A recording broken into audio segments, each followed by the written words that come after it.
Welcome back to Morbidly Bewitched. In the last video, I carried out yet another experiment for you little people. An experiment that I think went extremely well, where I brought to you examples of the use of formaldehyde in the funeral industry and what it means in preservation. This experiment was unorthodox, I'll give you that. I'll even admit that. With the use of 2 sausages to bring this experiment straight to you. Because this episode is going to be a run of clips put together of the results of that experiment, this is going to be a relatively short episode of Morbidly Bewitched, however nonetheless fabulous. So stay tuned.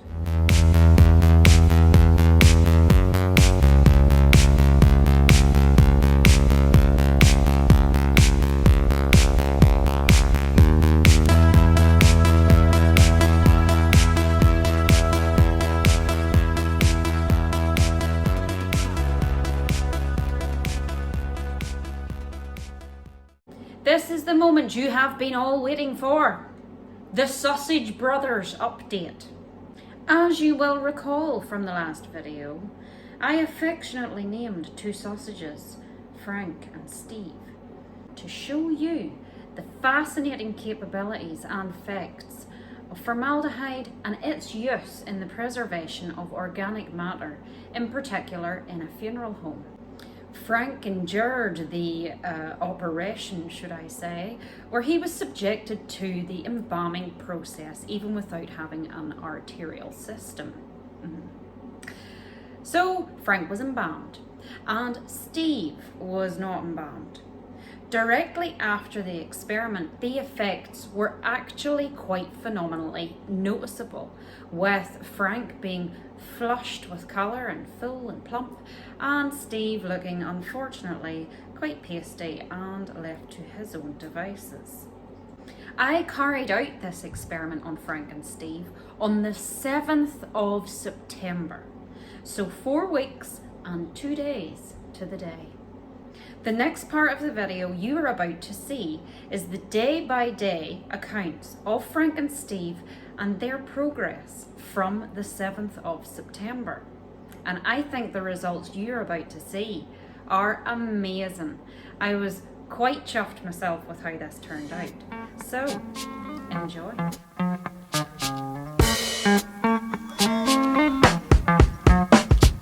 Brothers on the slide, on the wrong side. What you gonna do? You can't win, so you know you must lose. We know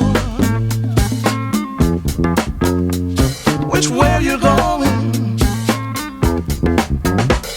We know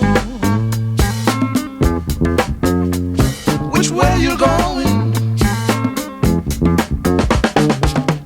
On the slide,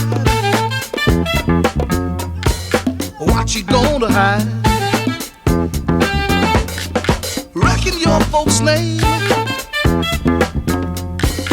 It's a shame, but ain't no game. We know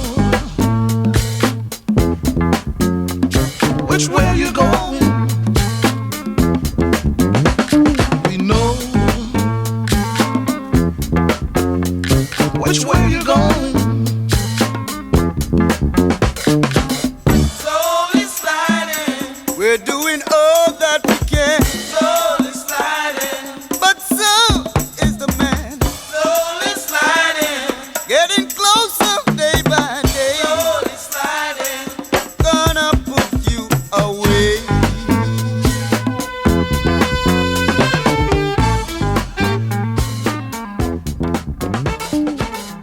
On the slide.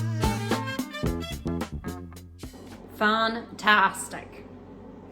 These results and this entire experiment was so unpredictable even for me, partly because I was embalming a sausage, not a human, no circulatory system. This was just condensed meat.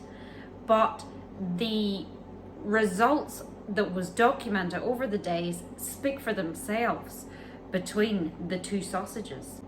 Now, I did cheat slightly. All of the wee openings in the container were sealed off so that little creatures and bugs could not reach Steve, who was not embalmed, because then we would have just had another Martin the Meat Man with lots of maggots, which I would have thoroughly enjoyed, but I've already done that experiment, so there was no need for that. Because of this meant that the secondary largest contributor to decomposition kicked in, and that is your fungus, your mold, your spores. They get to work immediately, eating away of the moisture. Frank, I would argue, stayed relatively unchanged throughout the entire process. And Steve, well, you've seen him. Anyway, that's me done for tiny experiments just for now until I can think of something else unusual to do for you. However, I do hope that this has give you, again, I'll say it, a very rough idea of the embalming treatment and how it's so beneficial for the viewing process and the funeral industry.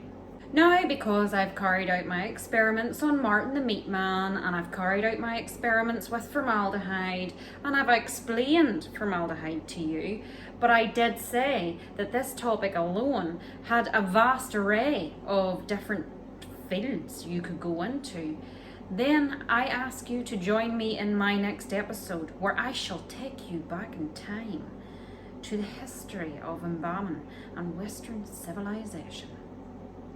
Please subscribe, and I'll see you soon.